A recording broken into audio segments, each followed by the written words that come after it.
Alright, so now what we're going to do is do our final piece connecting to our trim piece. And I picked this white trim board up at Lowe's.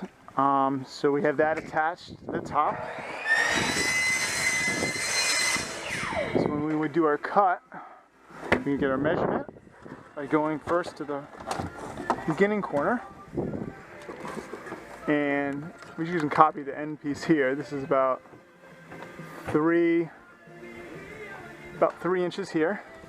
We go to the end 5 feet from here, which is about middle over here.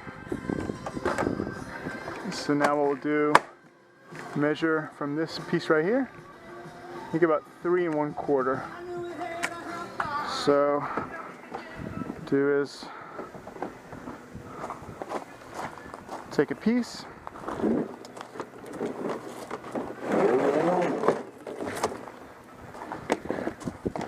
gonna measure 3 on the left side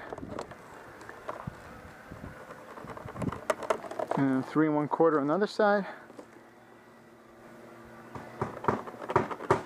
and then just take a level.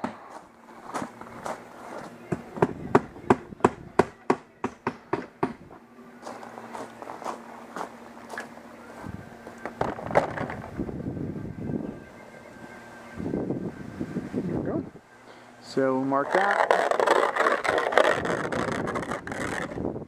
and we'll just snip those right off.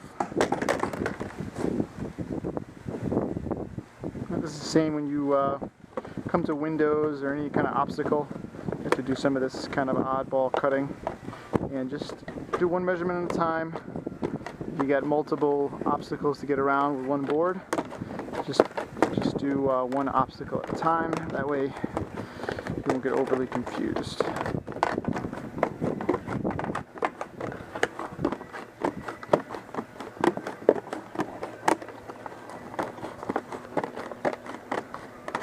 Okay, now this is going to grip pretty good because of all the different pieces we have, but what I do have, a little punch tool here. We come over here and we can punch out towards the face of it. And just going to put a couple of these. That's going to stop the wind from pulling it out, or possible expansion later on from pushing it out of the trim piece. It's going to just grab it. I like to go as close as to the end here as I can. It's going to hide it real nice. Alright, so I do about 4 or 5 of those. And then basically just come over here. And if everything works well, you should be able to just push it up.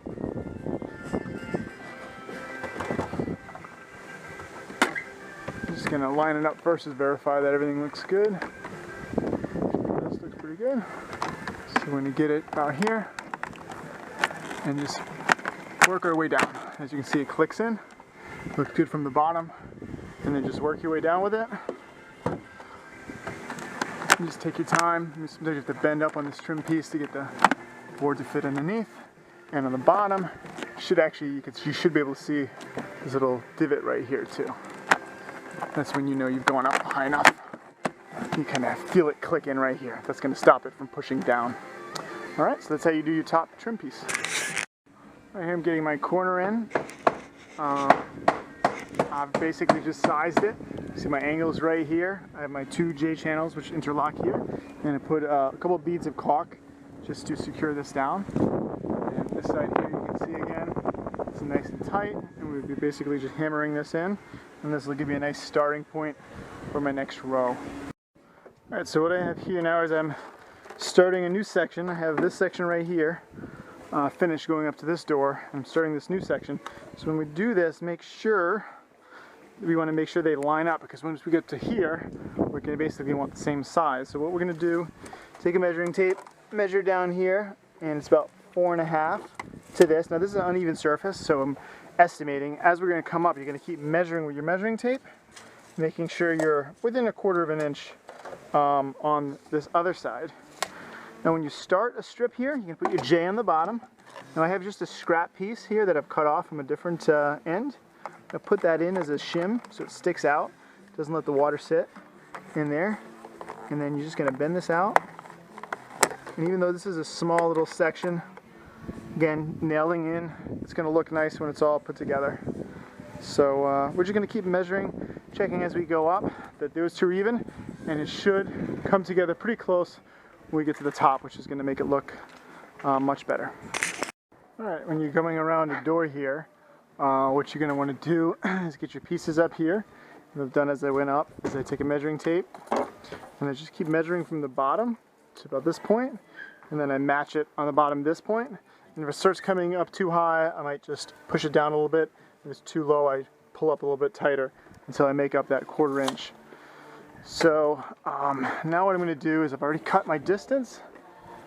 Oops, I'm going to put that the right way.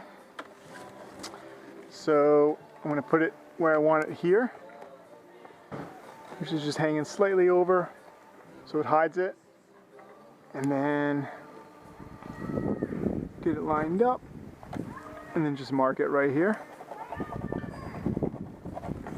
And then I can do the same thing over here. Get these two pieces even here. And just mark it right here. So that should be pretty much where I want it as far as part I want to cut out. So it's looking good. Just finishing up the 3rd day of vinyl siding here. You can see we have our edges on here. I've started on this corner. Front of the house, we got pretty well done. Stopped at the top because it's very hot here in the sun. So we'll be finishing that up tomorrow. Totally finished up this side here. This side's looking good. Let's give it, even though this wall bumps out a lot, these cedar shakes here hide that a lot. So that's really nice. And then we have this back side here. This side's also complete. So that's also looking good. And we're just missing this back section, another side there. So that's the end of the 3rd day.